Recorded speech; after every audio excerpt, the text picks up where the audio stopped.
গুরুত্বপূর্ণ ভূমিকা পালন করছেন।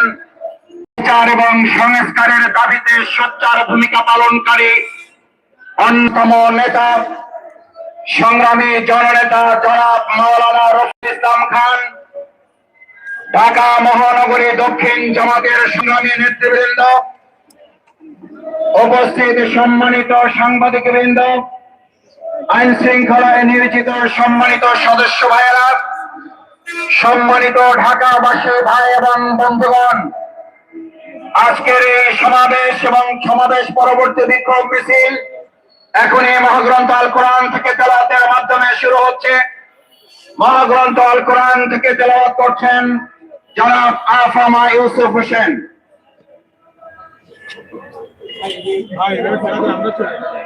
أعوذ بالله من الشيطان الرجيم.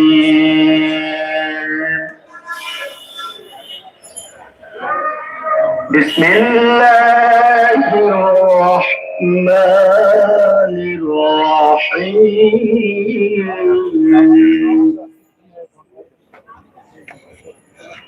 ولا تكونوا لمن يقتل في سبيل الله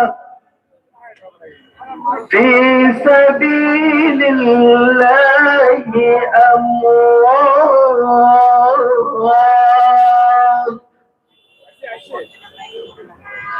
في سبيل الله أموات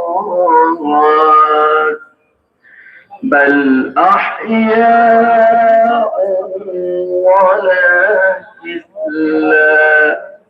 ولكن لا تشعرون. صدق الله العظيم. সম্মানিত ভাই এবং বন্ধুগণ, বাংলাদেশ জামাতের অংশ হিসাবে রাজধানীতে আজকের এই বিক্ষোভ সমাবেশে এ পর্যায়ে আপনাদের সামনে সংক্ষিপ্ত বক্তব্য রাখবেন বাংলাদেশ জামাত ইসলামী কেন্দ্রীয় মজলিসের শুরার সম্মানিত সদস্য, ঢাকা মহানগরী দক্ষিণ জামাতের সংগ্রামী সহকারী সেক্রেটারি, ঢাকা ৬ সংসদীয় আসনের সম্মানিত জামাত মনোনীত সংসদ সদস্য পদপ্রার্থী জননেতা জনাব ডক্টর আব্দুল মান্নান। বক্তব্য রাখছেন জননেতা জনাব ডক্টর আব্দুল মান্নান।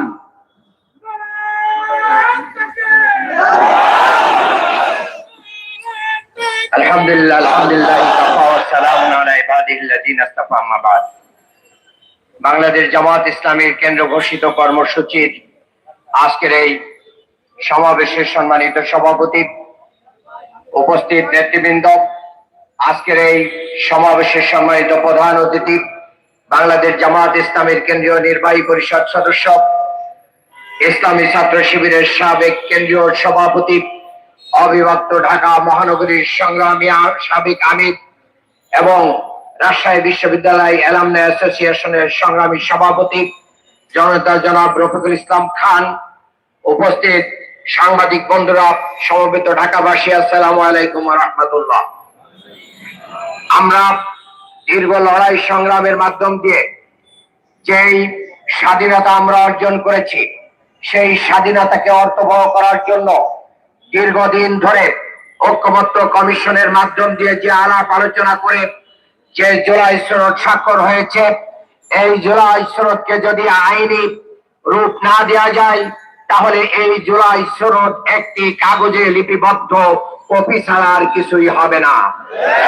কাজেই বাংলাদেশের 18 কোটি মানুষকে আমরা বলতে চাই, এই জুলাই সনদকে অবিলম্বে আইনি রূপ দিতে হবে এবং এটাকে সমস্ত প্রকার প্রশ্নের ঊর্ধ্বে রাখার জন্য আগামী নভেম্বরের ভিতরে গণভোটের মাধ্যম দিয়ে এটা পাশ করতে হবে।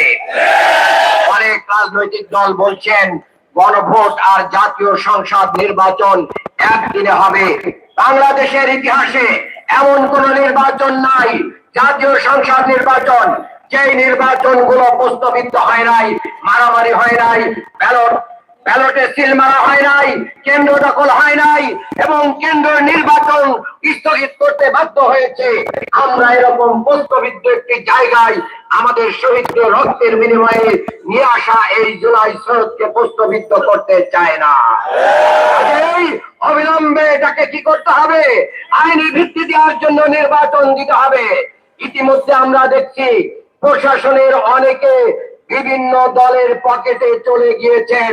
প্রশাসনকে দলীয়করণ বন্ধ করতে হবে, সবার জন্য মাঠ সমতল করে দিতে হবে।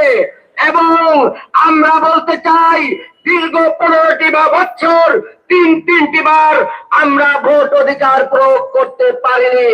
এবার আমরা বাংলাদেশের মানুষের ভোট অধিকার প্রয়োগের মাধ্যম দিয়ে গণতন্ত্রকে আমরা সুসংহত করতে চাই।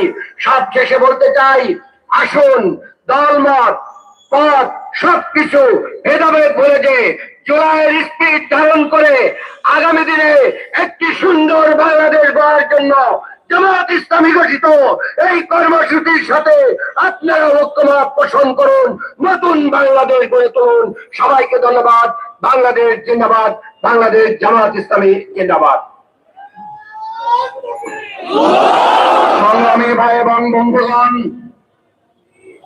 জাতীয় জুলাই সনদের বাস্তবায়নের আদেশ জারি, তার ভিত্তিতে নভেম্বরের মধ্যে গণভোট আয়োজনের দাবিতে আজকের এই বিশাল সমাবেশে পর্যায়ে আপনাদের সামনে বক্তব্য রাখবেন বাংলাদেশ জামাত ইসলামী কেন্দ্রীয় মজলিসের শুরার অন্যতম সদস্য, ঢাকা মহানগরী দক্ষিণ জামাতের সংগ্রামী সহকারী সেক্রেটারি, সংসদীয় আসন ঢাকা 5-এর সম্মানিত জামাত মনোনীত সংসদ সদস্য পদপ্রার্থী জননেতা জনাব মোহাম্মদ কামাল হোসেন। বক্তব্য রাখছেন জনাব কামাল হোসেন।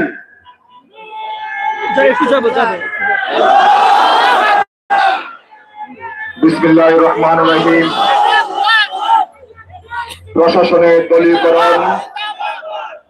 দলীয়করণের প্রতিবাদে এবং সর্বস্তরে লেভেল প্লেইং ফিল্ড নিশ্চিত করার দাবিতে দেশব্যাপী বাংলাদেশ জামাত ইসলামের উদ্যোগে আয়োজিত